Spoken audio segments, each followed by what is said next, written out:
got a beautiful gem on here today. Colorado great. Because yes, we are gonna say she is a great because she is. She plays very, very well. I got Miss Zyanna Walker here today. How are you doing? I'm doing good. I'm feeling good. So look, I tapped in last night and I watched your game. I watched your game.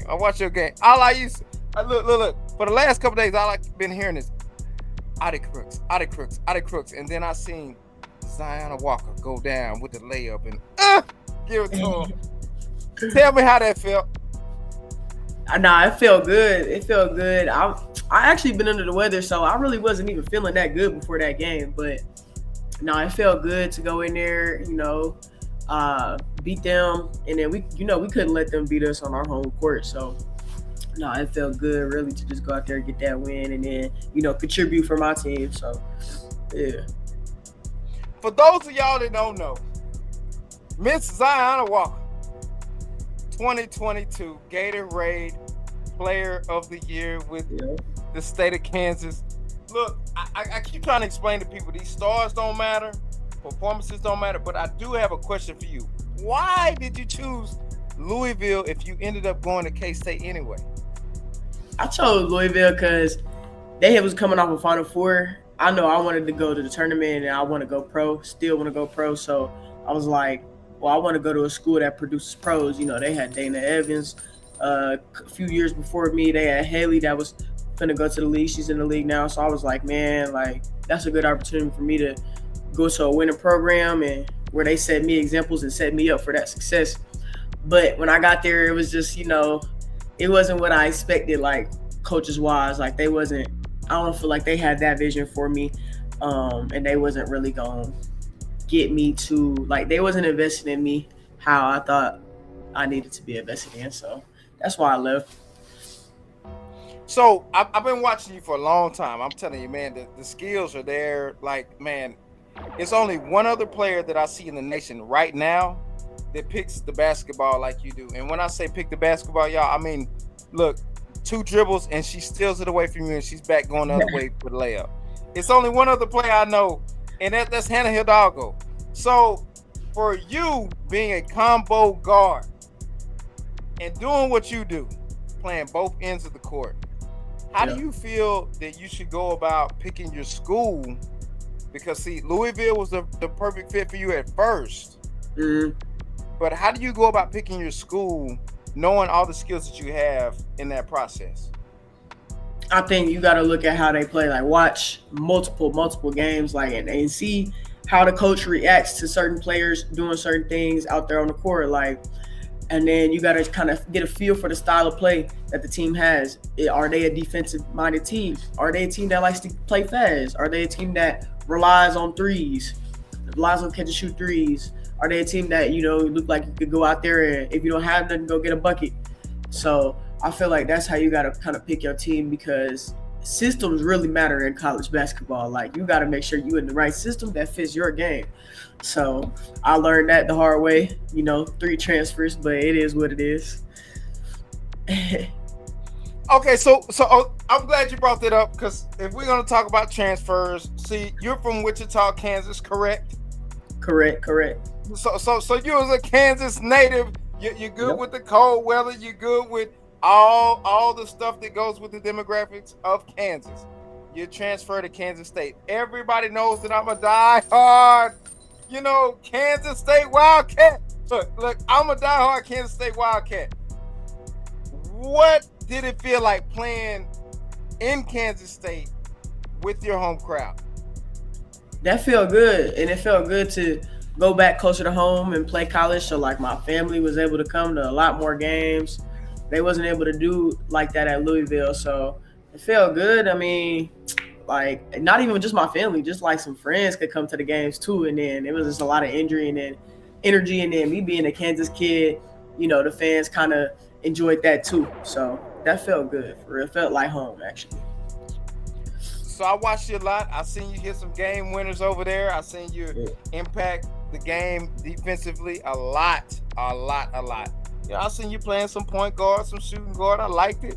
You know what I'm saying? So when you were going through the process, getting ready to transfer, Which, look, I ain't gonna lie to you, you broke my heart, man. I was like, oh man, I can't believe you leaving me. It broke a lot of Baby, people's come back. hearts. How did it feel going about the decision, getting ready to jump into the transfer portal to leave the place that made you feel comfortable and at home? It wasn't easy. Um, but I mean, I had spent 2 years there. After the first year, people that knew me and knew my game and knew what I had to show was telling me, I feel like, you shouldn't stay another year. And I was like, no, what you mean? Like, I trust this dude. It's just my freshman year. So, I'm gonna give it another year. So then when I played that second year and it ain't what I wanted, I was like, you know what, man, they was right. Like, it's just gonna be a continuous cycle of they gonna tell me what I want to hear in the summer, and then when it comes to the season, it's gonna be a different story. So I was like, I gotta do what's best for me and my career. That's exactly what I did. So let me ask you a quick question, because see, I'm glad you brought that up, because I did look at your board, and I was looking at the when you were at Louisville. It looked like you played 5 games in Louisville. Yeah, I played 5. Okay, so you played 5 and then you redshirt, correct? Yeah. Okay, so a lot of misconception that people have with women's basketball, because football is getting out of control. It was 4 games and now it's like 9 games you can play and then you redshirt. Yeah. Absolutely ridiculous. But I'm not going to get on that right now. So for a lot of people, they don't realize that you played for Kansas State for 2 seasons, correct? Mm-hmm. Yeah, so I had started the year off redshirting at Louisville, but then like my coach, I was like 10 games this season. He broke it because he thought I was like could actually start playing for them. So I started playing a little bit, and then I ended up getting hurt. So that's why I got that year back, because it was a medical redshirt. And so then I went to K-State. That was like my redshirt freshman year, then redshirt sophomore year. So I played 2 years there, and so now I'm in my redshirt junior year here at Colorado. So I should be 2 years here too. So you say you 2 years. You got 2 more years over there? I got this year and then next year. Yep.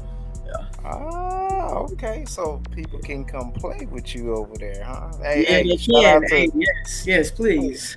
Hey, shout out to the Buffs, man. Y'all go check out the Buffs, man. A lot of history there. You know what I'm saying? Hey, look. Okay, so one thing that I wanted to talk to you about, because as y'all know, I'm a big K-State fan, and I watch a lot of K-State games. And when she left, I was heartbroken. But the announcer said that a lot of y'all got into the transfer portal, and the reason why y'all left was behind NIL money. What I don't want people to do is to judge the players based off of NIL money. So can you please clear the air on that? What was the reason for you on a professional level why you wanted to pursue something different outside of being in your home state? Yeah, it definitely did not have to do with the money. Like, coming to Colorado, I actually picked the school that was offering me the least amount of money.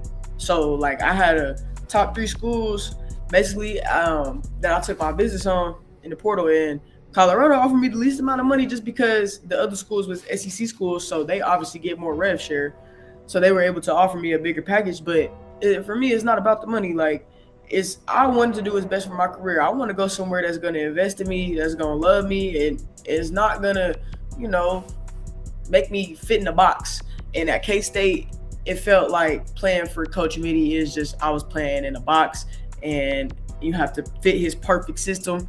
You can't go 2 steps out that system or you doing bad. Like, it's a wrong move. And I felt like there was some favoritism also that he had. So if I'm being honest, like, literally the only reason why I left was for a coaching change. Like, and then I rocked with a lot of assistants. It was just, the head man makes the final say. So I love my teammates. I love the fans. I love the school, K-State. It literally was just, I feel like I got to do what's best for my career. And I feel like I wouldn't have the career I wanted to staying and playing under him. So, yeah, it didn't have nothing to do with the money. So please stop running with that rumor. Like I'm tired of that.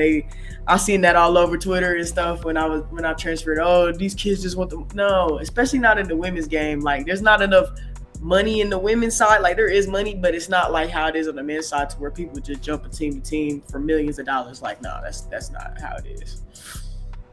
And with your game, you're a combo guard. So I mean, you actually play. One thing, I train a lot of kids, right? So one thing that I always say is, you know, it's cool that you can shoot. Being able to shoot is cool, but can you play defense? Because it doesn't matter if you can score 40 points and then you get 40 points scored on you. That means that y'all are 0-0, right? So anybody that understands basketball, which I know you do because I see how you play and I see how you play defense, it seems like you have bought into the defensive side of the ball and then you just happen to be a good offensive player. Because what a lot of people don't know is how many points did you average in high school? Because I know you know. I know too. I averaged like almost 26 points. So you did. It was like 25.8. Something like that. Yep. Yeah. I mean, so people don't know that you're actually a scorer. Yeah. But you've bought into the defensive side of the ball and you look amazing doing it. And man, look, I just want to tell you that from the bottom of my heart, I appreciate what you give back to the game. I wish that more people knew who you were. They will after this because, look, girl, I'm going to spread it all over the universe because they need to know that Zyanna Walker is one of the best players in the country. Hands down. Hands down. Hands down. One of the best players in the country. And I want people to know that because you deserve your flowers. I'm here to give you your flowers. I'm going to give you your flowers forever and a day. And you are a professional basketball player. I see it on the court. And the way you carry yourself off the court, I see that as well. So if you were to give some advice to the younger players that aspire to be just like you, because you do have a lot of fans, you do. What would be the advice that you would give them? I would say to forever be confident in you, on and off the court. But when it comes to basketball, like don't let what a coach says get into your head. Always know who you are. Everybody's gonna have something to say, and a lot of people that have something to say don't even know what they're talking about. So it don't even matter. Like always play your game, believe in yourself, believe in the work you put in, and trust in that work. And so when you get out on the court, there should be no fears. You should just be confident, trust every shot. And just believe, man. If you put in the work, it's gonna show. Sure. Real quick, because I see something else that I liked about you. Oh man, I should have known it. I should have known how you bought into the defense. You're a Kobe Bryant fan. I do like Kobe. Yes, I love Kobe. Yeah, Kobe. I do. What is it that you like about Kobe so much? Because I love so many things. We could have a whole conversation about this. Man, I like his mentality. The way he goes about the game, I really look forward to it. When I feel like my mindset is kind of like all over the place, I watch a Kobe video and, study some of the things that he say because he'll get me back on that track. Like, can't get your emotions into it. It's a sport. You're going to play good, you're going to play bad. And he really talks about that, and emotions can get in the way of you getting better.